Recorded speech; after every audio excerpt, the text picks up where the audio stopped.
You know, when you look out at the ocean, you just see this single massive sheet of water, right? But honestly, that's a grand illusion because beneath that surface lies a kind of vertical skyscraper of hidden worlds, and each one has its own rules, its own inhabitants, and its own secrets. So today, we're going to take a journey from that sunlit roof all the way down to the crushing pressure of the basement.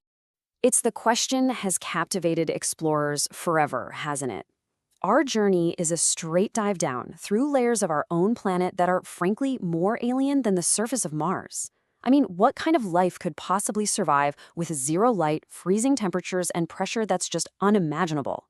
Well, let's find out. So here's the key thing you've got to get. The ocean isn't just one big environment, it's a skyscraper of them. We're going to descend through five main zones: the sunlight, the twilight, the midnight, then the abyss, and finally the trenches. And trust me, each floor is a completely unique world. And just to give you a sense of scale here, our final destination is over 10,000 meters straight down. That's the deepest point we know of in the Mariana Trench. I mean, you could literally sink Mount Everest in it and still have over a mile of water above you. That is the incredible journey we're about to take. Okay, our first stop is the world we all know best, the epipelagic zone, or as it's better known, the sunlight zone. Think of this as the vibrant, bustling top floor of the ocean's skyscraper. It's where almost all the marine life you can think of lives, and it's where all the action happens. So everything in this zone, and I mean everything, comes down to one word on this chart: photosynthesis. This is the only part of the entire ocean that gets enough sunlight for plants to do their thing and grow. And that single fact explains why a staggering 90% of all marine life is crammed into this relatively thin top layer. It's the engine room for the whole ocean. All that sunlight supports the celebrities of the ocean you see here: sharks, dolphins, sea turtles, all the big names. But none of them would even exist without the real foundation of this entire ecosystem: microscopic phytoplankton and seaweed. They're the power plants, turning sunlight into the energy that feeds absolutely everything else. But now, it's time to leave the familiar behind. As we descend past 200 meters, we enter a world of deepening blue, a place called the Twilight Zone. Down here, sunlight is just a fading memory, and the rules of life are about to change dramatically. With the sunlight fading, plants just can't survive. But look at that temperature. It plummets. This is something called the thermocline.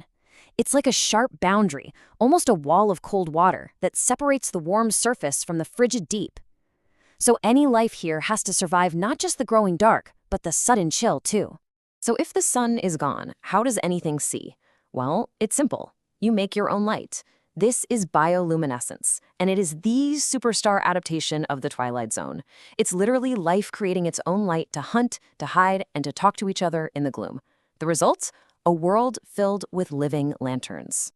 And get this, every single night, this zone becomes the stage for the largest migration on our entire planet. We're talking billions of creatures, from tiny lanternfish to squid, swimming hundreds of meters up to the surface to feed under the cover of darkness, and then swimming all the way back down before sunrise to hide. It is a massive daily commute. All right, now we plunge deeper past 1,000 meters. The very last hint of sunlight is gone. We are officially in the midnight zone, a world of permanent pitch-black darkness. Down here, survival requires a completely different set of tools. But before we meet the residents, we have to talk about the pressure. At this depth, the weight of all that water above is just immense, over 5,800 pounds on every single square inch. It's a truly bone-crushing force that really should make life impossible. And yet, it isn't. With no sunlight and no plants, the obvious question is, what is there to eat? Well, the answer just drifts down from above in this constant, gentle shower called marine snow. Now, it's not actually snow, of course, but a flurry of dead organic material from that rich world way, way above. It is the deep sea's lifeline, the only connection to the energy of the sun. The creatures here are just perfectly built for this world. I mean, think of the anglerfish, using its own bioluminescent lure to bait prey in the total darkness. Or the gulper eel, with its massive, unhinging jaw ready to swallow basically anything that comes along. These aren't monsters. They're masterpieces of evolution. We're now entering the final frontier of our journey, Past 4,000 meters, we enter the abyssal zone, the bottomless plain, and then dive into the deepest trenches of all, the Hadal zone. This is, without a doubt, the most extreme and least explored environment on Earth. And this is where we get to probably the most mind-bending idea of the entire deep ocean.